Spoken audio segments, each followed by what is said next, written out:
Hey everybody, Scout Crafter here again. It's TGIF. Thank God it's Friday. What a week it's been. We have a great episode planned for you today. Today we're going to take a Wilton Vise that we found in the garbage and we're going to do it up nice. Now last episode we we just got rid of all the rest, got it into working order, but today we're going to take it over the top. Feeling good about it today. Had a lot of rest last night, good night's sleep. That always makes a difference, doesn't it?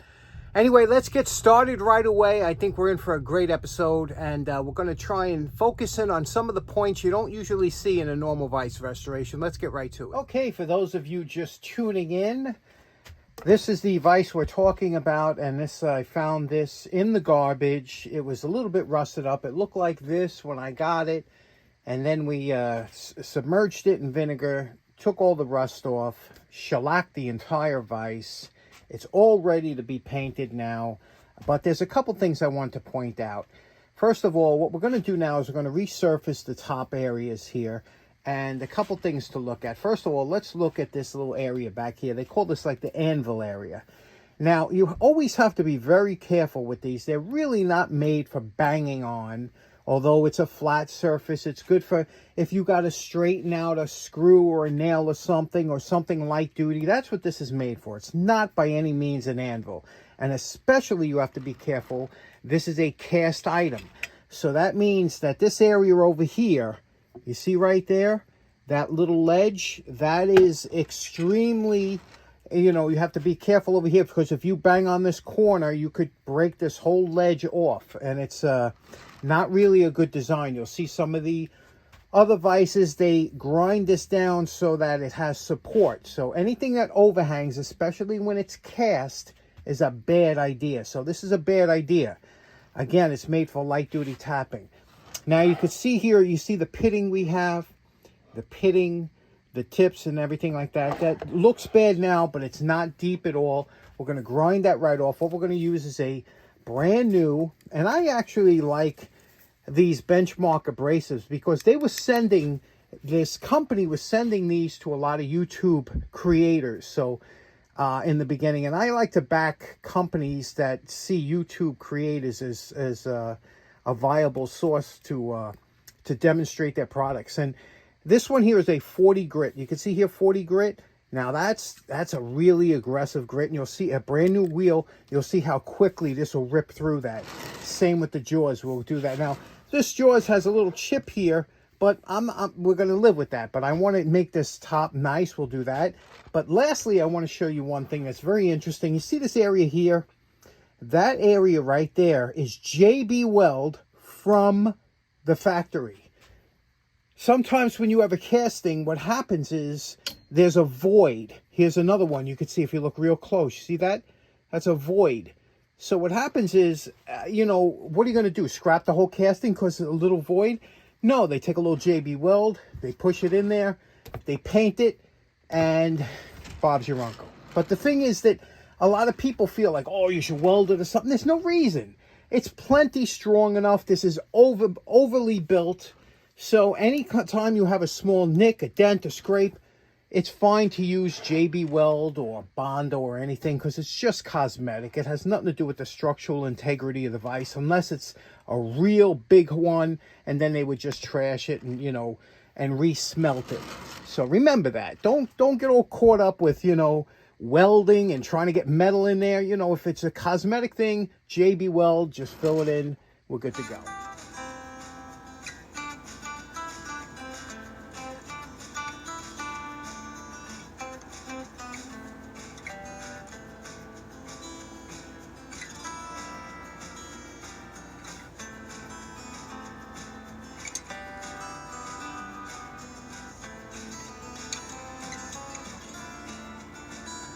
Okay, now you see where we are with just a flap cent. What a difference that makes in the whole appearance of the vise. Huh? I've always loved, Parker was big on this, was making their jaws like this. Now you see what I did?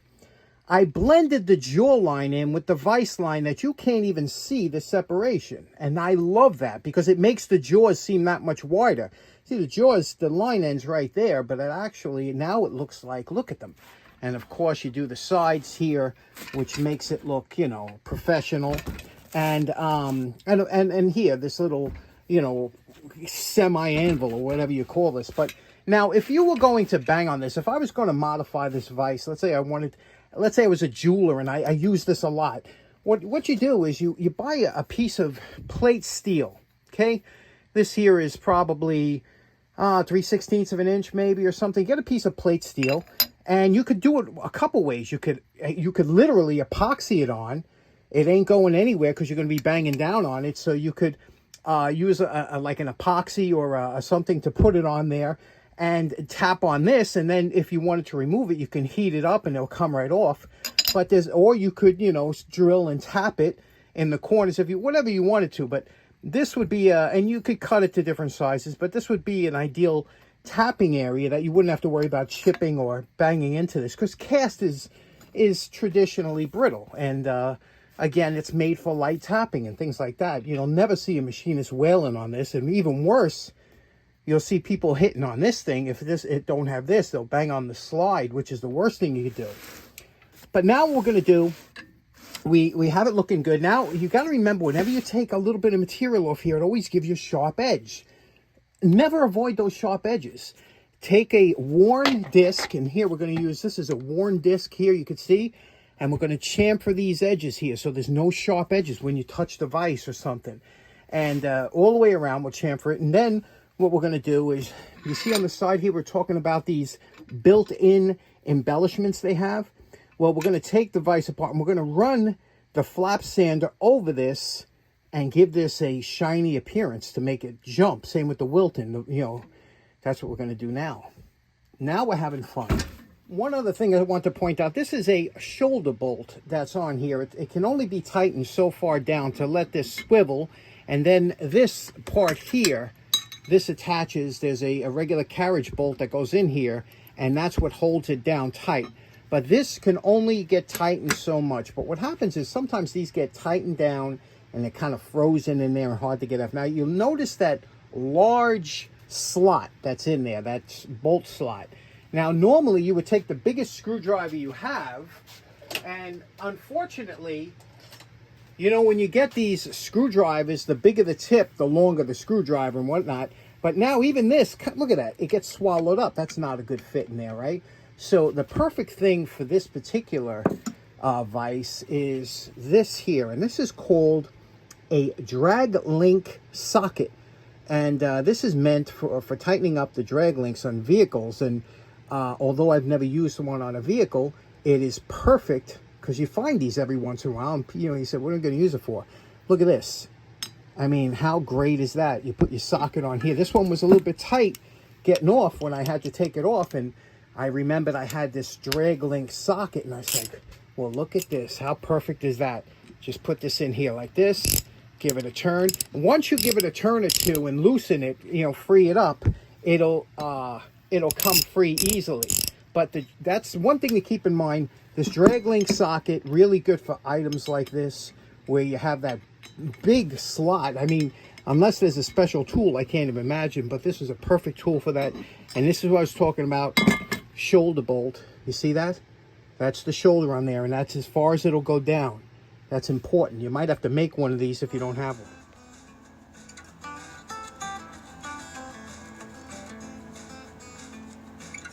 Okay, here's where we're at. It's starting to look a lot better, right? I'm telling you, you can take a vise and really customize it.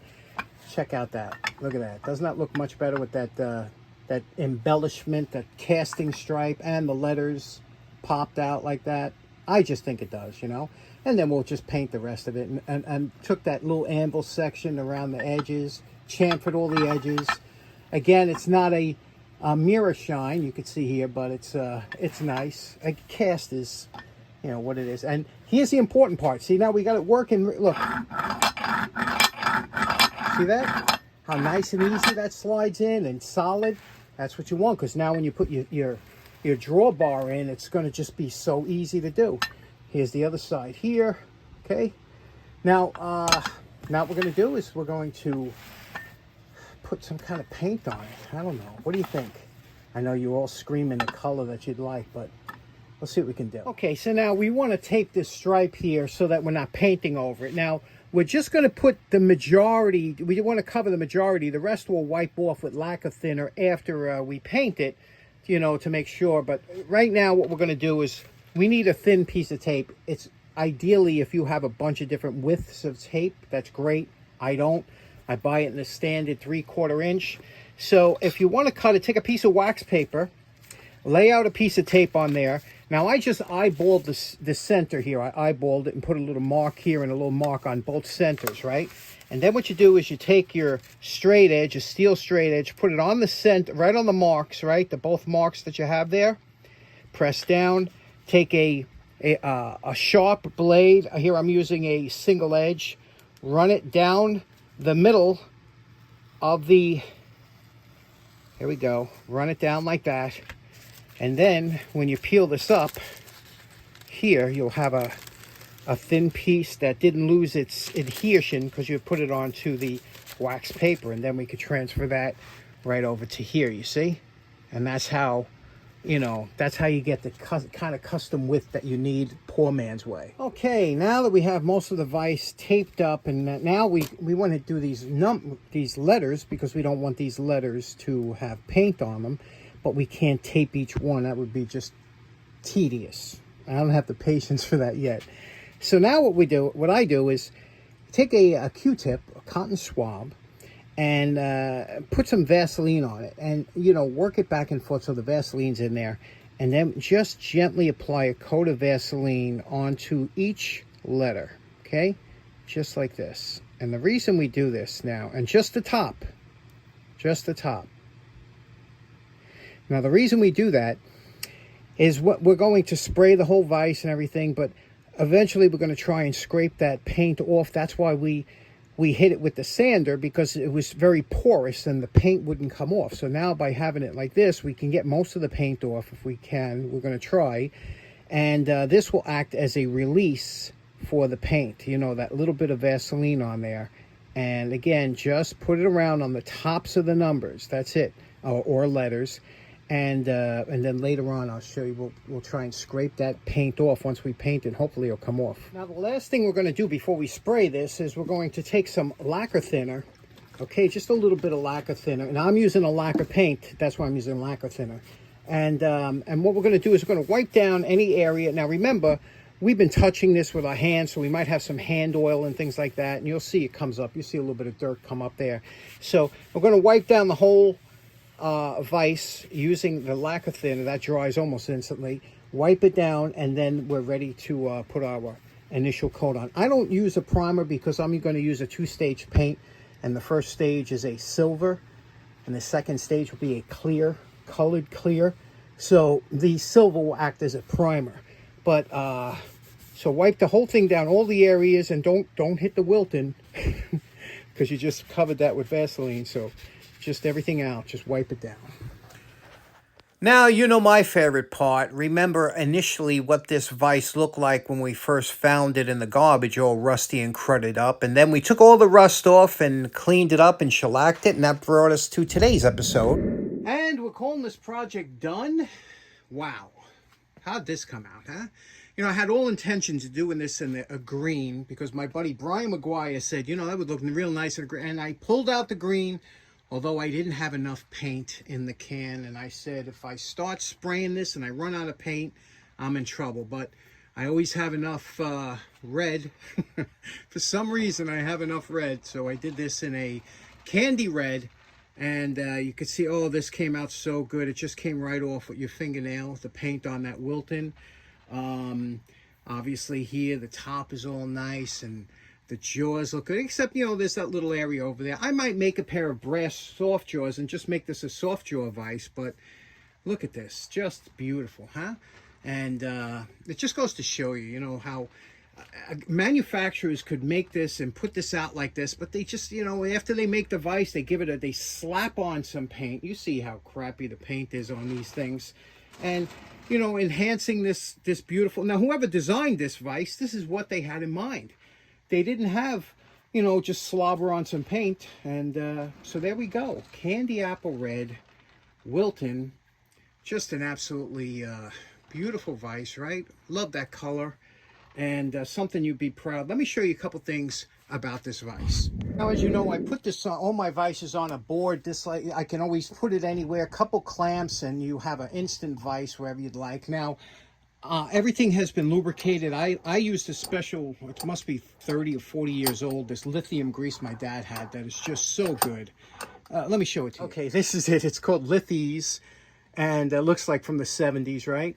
And my dad had this, and this thing, I'll tell you something, this was made back in the day. This doesn't get stiff. It stays, you put this on, it stays slippery forever. If you find any of this new old stock AGS line, pick this up. Vise, great stuff. So now, like I said, it's important to lubricate all the moving parts, the slide, everything. But you see how easy this works, you know? Just look at that, just super easy.